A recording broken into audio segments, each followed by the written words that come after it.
বিসমিল্লাহির রহমানুর রহিম। মামলুক বংশ মধ্যপ্রাচ্যের ইতিহাস। একজন শাসক হিসেবে সুলতান আল নাসিরের সমালোচনামূলক আলোচনা। মিশরের মামলুক সুলতানদের মধ্যে সুলতান আল নাসির মাত্র 9 বছর বয়সে সিংহাসনে আরোহণ করেন। তার 48 বছরের রাজত্বকালে তিনি দুবার সিংহাসন হারান এবং 3 বার মিশরের শাসনকর্তা নিযুক্ত হন। মুসলিম রাজত্বের ইতিহাসে তার রাজত্বকাল একটি দীর্ঘতম সময়।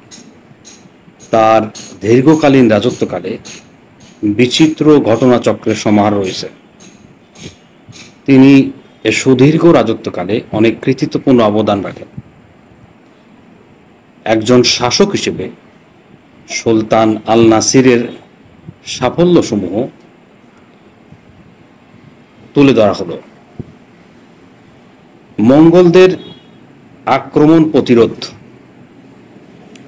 আল নাসিরের সিংহাসন আরোহণের পর মঙ্গল নেতা গাজান খান বৈদেশিক সাহায্যপুষ্ট হয়ে মিশর আক্রমণ করেন।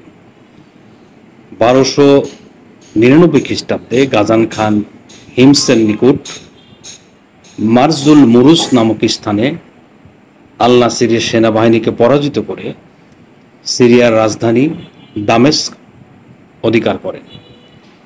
কিন্তু পরবর্তী মাসেই মামলুকগণ দামেস্ক পুনরুদ্ধার করে। মঙ্গলরা আবার সিরিয়া আক্রমণ করলে তারা চূড়ান্তভাবে পরাজয় বরণ করে। এভাবেই মঙ্গলদেরকে প্রায় 1 শতাব্দীর জন্য নিষ্ক্রিয় করা হয়।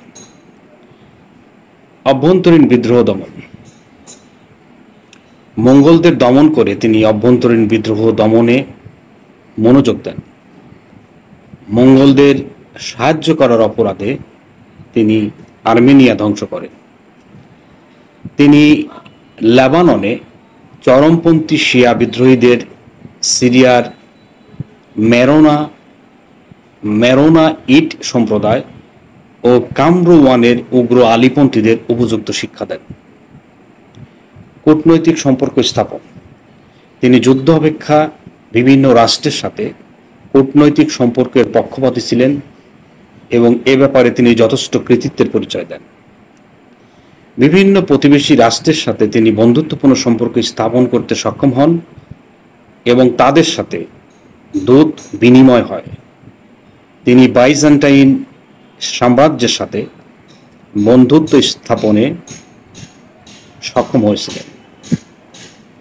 রোমের পোপ, কনস্টান্টিনোপলের সম্রাট, ফ্রান্সের সম্রাট ষষ্ঠ ফিলিপ, পশ্চিম আফ্রিকা, মরক্কো ও আবিসিনিয়ার সাথে তিনি কূটনৈতিক সম্পর্ক স্থাপন করেছিলেন। বিভিন্ন রাষ্ট্রের সাথে বৈদেশিক সম্পর্ক স্থাপন তার অন্যতম কৃতিত্ব। খ্রিস্টান নীতি। খ্রিস্টানদের অনেক আপত্তিকর কার্যকলাপের জন্য তিনি তাদের অনেক গির্জা ধ্বংস করে দেন এবং নীল উৎসব বন্ধ করে দেন। পরবর্তীতে 1309 সাল থেকে তিনি খ্রিস্টানদের সুনজরে দেখতে শুরু করেন এবং তাদেরকে রাজকার্যে সুযোগ দেন। অর্থনৈতিক সাফল্য। তিনি কতিপয় ব্যবস্থা গ্রহণের মাধ্যমে সাম্রাজ্যের অর্থনৈতিক অবস্থার উন্নতি ঘটান, যেমন ব্যবসা বাণিজ্যের উন্নতি। আল নাসিরের সময় আভ্যন্তরীণ ব্যবসায় বাণিজ্যের উন্নতি ঘটে এবং দেশের বাইরেও ব্যবসা বাণিজ্যের বিস্তৃতি লাভ করে। তিনি ইউরোপ ও ভারতীয় উপমহাদেশের সাথে বাণিজ্যিক সম্পর্ক স্থাপন করে ব্যাপক ধন সম্পদ অর্জন করেন। তার সময় মিশরের সমৃদ্ধি ও ঐশ্বর্য বৃদ্ধি পায়। কৃষির উন্নতি। কৃষির উন্নতির জন্য তিনি আলেকজান্দ্রিয়ার সাথে নীল নদের যোগাযোগ হিসেবে একটি দীর্ঘ খাল খনন করেন। এর ফলে বিভিন্ন অনুর্বর ও অব্যবহৃত জমি কৃষিকাজের উপযোগী হয়। এছাড়াও তিনি একটি বাঁধ নির্মাণের মাধ্যমে নীল নদের বন্যা নিয়ন্ত্রণ করে ফসলাদি রক্ষায় ব্যবস্থা করেন। আর এসব ব্যবস্থা গ্রহণের মাধ্যমে কৃষির উৎপাদন বৃদ্ধি পায় এবং রাষ্ট্রীয় আয় বাড়ে। জ্ঞান বিজ্ঞানের পৃষ্ঠপোষক। তিনি জ্ঞান বিজ্ঞান ও শিক্ষা দীক্ষার ক্ষেত্রেও উদার পৃষ্ঠপোষকতা দান করেন। জ্ঞানী গুণী ও বিদ্বান ব্যক্তি তার দরবার অলঙ্কৃত করেন, যেমন অধ্যাপক আব্দুল মোমেন, চক্ষুরোগ বিশেষজ্ঞ সালাউদ্দিন, ভৌগোলিক ও ঐতিহাসিক আবুল ফিদা প্রমুখ উল্লেখযোগ্য। তার পৃষ্ঠপোষকতায় মিশরের শিক্ষা ও সংস্কৃতির উন্নতির চরম শিখরে আরোহণ করে। খাদ্য ঘাটতি পূরণ। তিনি রাজ্যের খাদ্যের ঘাটতি পূরণের জন্য সিরিয়া থেকে খাদ্য আমদানি করেন এবং নির্ধারিত মূল্যে বিক্রির ব্যবস্থা করেন। তিনি একজন মুহতাসিবকে বাজার তদারকির জন্য নিয়োজিত করেন। এভাবে তিনি সাম্রাজ্যের খাদ্য ঘাটতি পূরণ করেন। সুলতান আল নাসিরের ব্যর্থতা। সমগ্র সাম্রাজ্য জুড়ে দুর্দশা দূর করতে সুলতান নাসির বেশ কিছু আর্থিক ব্যবস্থা নেন। ইউরোপ ও প্রাচ্যের অন্যান্য দেশের সাথে বাণিজ্য সম্পর্ক বাড়ান, জমি জরিপের নির্দেশ দেন, কর মওকুফ করেন। যে সকল রুটি বিক্রেতা অতিরিক্ত দাম নিত তাদের উত্তম মধ্যম বা প্রহার করা হতো। এসব ব্যবস্থার ফল ছিল নেহায়েতই ক্ষণস্থায়ী।